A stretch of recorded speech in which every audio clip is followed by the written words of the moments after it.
Hello friends, welcome to day 16 of 50 days vlog. ఇవాళ మనం Karman ghat Hanuman temple గురించి అయితే మాట్లాడుతున్నాము.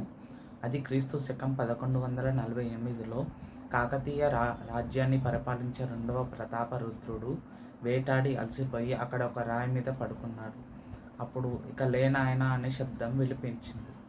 అది ఏంటిదా అని ఆ రాజు వెతకగా అక్కడ ధ్యానాంజనేయ స్వామి అయితే కనిపించారు.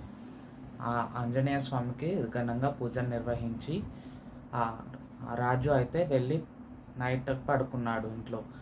ఆ రాజుకి రాత్రి కలలో అభయాంజనేయ స్వామి కళలోకి వచ్చి నాకు గుడి కట్టాలని అన్నాడు. అప్పుడు రెండో ప్రతాపరుద్రుడు గుడి కట్టించాడు. స్వామివారిని అక్కడి రాజులు ప్రేమగా చాలా భక్తిగా పూజించడంతో స్వామివారి ఆలయం ప్రజలకు అందరికీ పాకి ప్రజలు చాలా మంది అయితే అక్కడికి ఆంజనేయ స్వామిని దర్శనం చేసుకోవడానికి అయితే వస్తున్నారు. ఇంకా ఈ ఆలయంకి ఆ పేరు ఎలా వచ్చిందో తెలుసుకుందాం.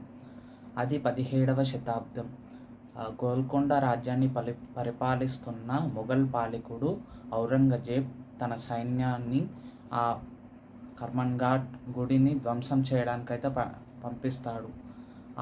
అది తెలుసుకున్న ఆంజనేయ స్వామి వాళ్ళని ఆ గుడిని ధ్వంసం చేయకుండా ఆపుతాడు. ఇక ఔరంగజేబు స్వయంగా యుద్ధానికి దిగుతాడు.